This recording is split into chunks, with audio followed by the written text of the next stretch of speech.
Ito na nga ang cards na re-review natin for today. Hindi na tayo magre-review ng toy. Cards na. Because this is the McDonald's Happy Meal for the month of November. Consider na natin for the month of November 2023 ang Pokemon Match Battle or Pokemon Trading Cards. Kung ano man ang gusto nyo itawag dyan, dahil ako ay gulong-gulo na din dito dahil wala akong kaalaman kung paano maglaro nito. Hindi ko alam kung paano talaga yung mechanics nila. Gawin natin itong plain and simple para mas maintindihan nyo rin kung tulad nyo ako na first time lang maglaro ng Pokemon Trading Cards. Then sit back and relax para maintindihan natin ng sabay-sabay ito. So first we have here is dalawang set. Sabi nga nila meron daw dito set A, which is yung red, and set B, which is yung purple. Or kung gusto nyo pagbalik na rin, bahala kayo sa buhay nyo. So, ang gagawin natin right now, so i-open na lang natin isang set A para at least mabenta ko pa to. So, let's check muna yung kanya mga packaging here. Nakita nyo, pulang-pula si Pikachu. Parang nasa ampaw si Pikachu. And then sa likod, nandito yung mga makukuha mo inside from this box. Okay, open na muna natin yung set A. Tignan natin yung laman niya. And pag na-open na natin siya, first is nandito lang yung kanyang manual. Dito sa manual, I think ito ang pinaka-importante sa lahat. Kasi pag wala itong manual na to and you don't know how to play these Pokemon cards, gagawa ka na lang ng sarili mong rules. I'll try to explain this as simple as possible. Next, we have here is, hindi ko alam kung part ba to ng card. Mukhang hindi. May QR lang din siya, which I tried. I tried to QR this, pero walang nag-a-appear. Hindi ko alam kung naka-down lang siguro yung website nila from the time na nag-shoot tayo ng video na to or talagang hindi siya gumagana. So, parang yun lang ang pinaka-purpose na itong medyo malambot na card na to. Next, we have here is yung kanyang flip coin. Yan. Okay, yan ang itsura niyan. At tinawag siyang flip coin kasi mamaya sa game, ang gagawin nyo dito is i-flip nyo siya from the word itself. Yan, igaganon mo siya.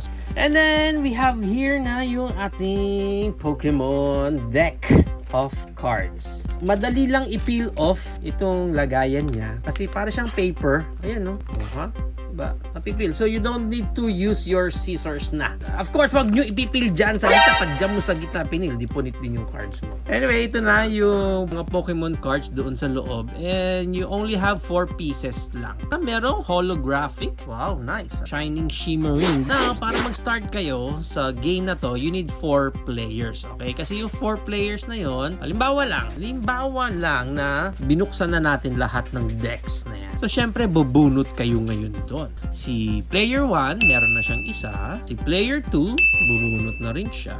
Si player 3, may card na rin siya. And si player 4, may card na rin siya. Pero syempre, dapat naka-flip. Hindi nyo naman kailangan itago yung mga cards nyo kaagad. Pag nakapwesto na dyan yung mga cards natin, ang pinaka-first na gagawin ninyo is pipili kayo ng player na mag-flip ng coin. And usually, yung tinatawag nilang siya yung taya. So, kung sino yung taya, sinisimplihan ko lang guys para at least pare-pareho tayong magkaintindihan dito. So, halimbawa, ang pinakabata is si player 1. So, ito yung card ni player 1. Player 1, so yung pinakabata, siya yung mag-flip ng coin. And then, pag flip niya, meron tayong tinatawag dito na low and high. Pag sinabi mong low and high, halimbawa, flip niya na yung coin.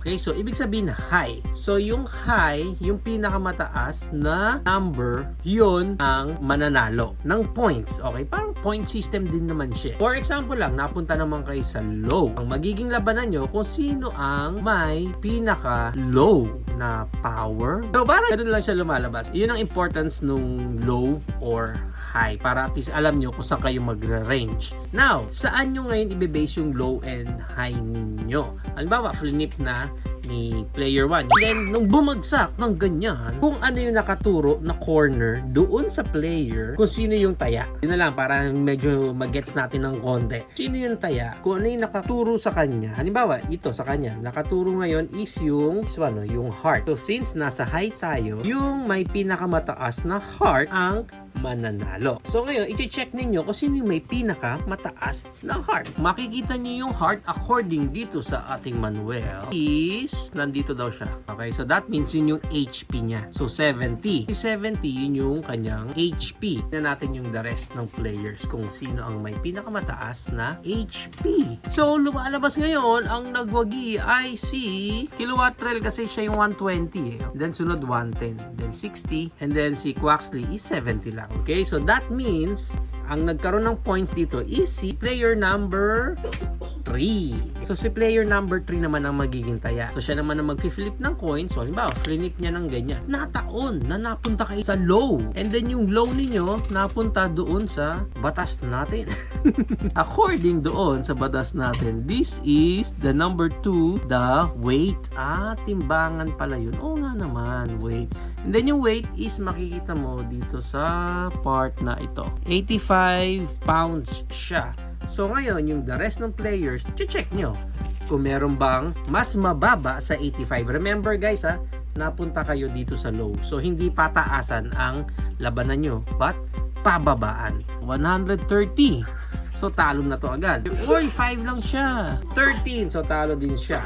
Nanalo naman for this round is si player number 2. 1 point na rin kay player number 2. So first na makakakuha ng 3 points, siya ang mananalo. Inyo na lang gagamitin yung guide kung ano yung mga makukuha ninyo na icon dito sa flippers ninyo. Technically, madali lang naman yung games. Ang medyo nakakalito lang talaga kung hindi mo pa kabisado kung paano siya nag-run, kung para saan, or ano yung tawag dun sa mga icons na yun, or kung saan makikita. That's why, sabi ko nga sa inyo, ito ang pinaka-crucial dito, yung ating manual. Huwag nyong iwawala ito. Dito talaga kayo magbe-base ng buong game ninyo. So, there you have it now, guys. Ito na ang ating McDonald's Happy Meal for the month of November 2023. Pokemon Match Battle or Pokemon Trading Cards. What do you think of this game? Is it exciting ba para sa inyo? For me, I think yun ang pinaka first impression ko eh. Kailangan mag-base talaga sila sa manual. I think madali nyo rin naman magigets yung mechanics nung pinaka game niya.